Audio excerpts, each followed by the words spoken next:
ఆదికాండము 9వ అధ్యాయం. మరియు దేవుడు నోవహును అతని కుమారులను ఆశీర్వదించి, మీరు ఫలించి అభివృద్ధి పొంది భూమిని నింపుడి. మీ భయమును మీ బెదరును అడవి జంతువులన్నిటికీ, ఆకాశ పక్షులన్నిటికీ, నేల మీద ప్రాకు ప్రతి పురుగుకును, సముద్రపు చేపలన్నిటికీ కలుగును. అవి మీ చేతికి అప్పగింపబడి ఉన్నవి.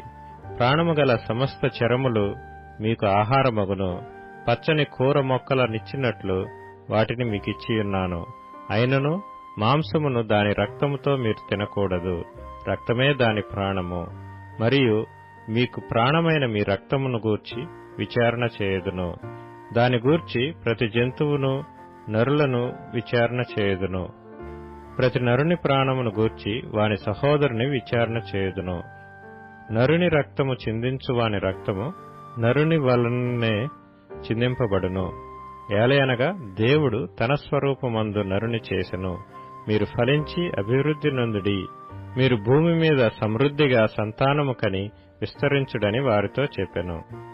మరియు దేవుడు నోవహు అతని కుమారులతో, ఇదిగో, నేను మీతోనూ మీ తదనంతరము మీ సంతానముతోనూ మీతో కూడా నున్న ప్రతి జీవితోనూ, పక్షులేమి పశువులేమి, మీతో కూడా సమస్తమైన భూజంతువులేమి, ఓడలో నుండి బయటకు వచ్చిన సమస్త భూజంతువులతోనూ నా నిబంధన స్థిరపరచుచున్నాను.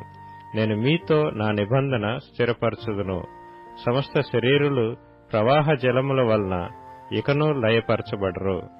భూమిని నాశనము చేయుటకు ఇకను జల ప్రవాహము కలగదని పలికెను.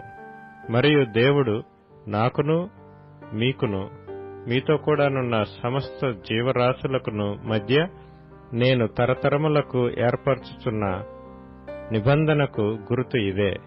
మేఘములో నా ధనుస్సును ఉంచితిని. అది నాకును భూమికిని మధ్య నిబంధనకు గుర్తుగా నుండును. భూమిపైకి నేను మేఘమును రప్పించినప్పుడు ఆ ధనుస్సులో మేఘము కనబడును. అప్పుడు నాకును మీకును సమస్త జీవరాశులకును మధ్యనున్న నా నిబంధన జ్ఞాపకము చేసుకుందును. గనుక సమస్త శరీరులను నాశనము చేయుటకు అలాగు ప్రవాహముగా నీళ్లు రావు. ఆ ధనస్సు మేఘములో నుండును. నేను దాని చూచి దేవునికిని భూమి మీదనున్న సమస్త శరీరులలో ప్రాణము గల ప్రతి దానికిని మధ్యనున్న నిత్య నిబంధనను జ్ఞాపకం చేసుకుందునెను. మరియు దేవుడు నాకును భూమి మీదనున్న సమస్త శరీరులకును మధ్య నేను స్థిరపరచిన నిబంధనకు గుర్తు ఇదే అని నోవహుతో చెప్పెను. ఓడలో నుండి వచ్చిన నోవహు కుమారులు షేము, హాము, యాపెతను వారు. హాము కనానుకు తండ్రి. ఈ ముగ్గురు నోవహు కుమారులు. వీరి సంతానము భూమి అందంతటా వ్యాపించెను. నోవహు వ్యవసాయము చేయనారంభించి ద్రాక్ష తోట వేసెను. పిమ్మట ద్రాక్షారసము త్రాగి మత్తుడై తన గుడారములో వస్త్రహీనుడుగా నుండెను. అప్పుడు కనానుకు తండ్రి అయిన హాము తన తండ్రి వస్త్రహీనుడై ఉండుట చూచి బయటనున్న తన ఇద్దరు సహోదరులకు ఆ సంగతి తెలిపెను.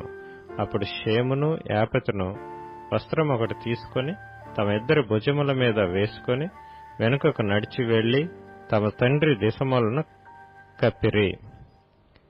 వారి ముఖములు వెనుకతట్టు ఉండుట వలన తమ తండ్రి దిశములను చూడలేదు. అప్పుడు నోవహు మత్తు నుండి మేలుకొని తన చిన్న కుమారుడు చేసిన దాన్ని తెలుసుకుని, కనాను శపింపబడినవాడై తన సహోదరులకు దాసానుదాసుడగును అనెను.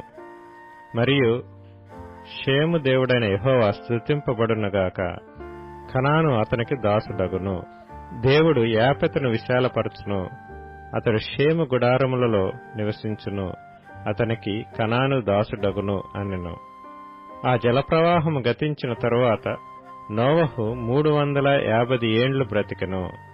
నోవహు బ్రతికిన దినములన్నీయు 950 ఏండ్లు. అప్పుడతడు మృతి పొందెను.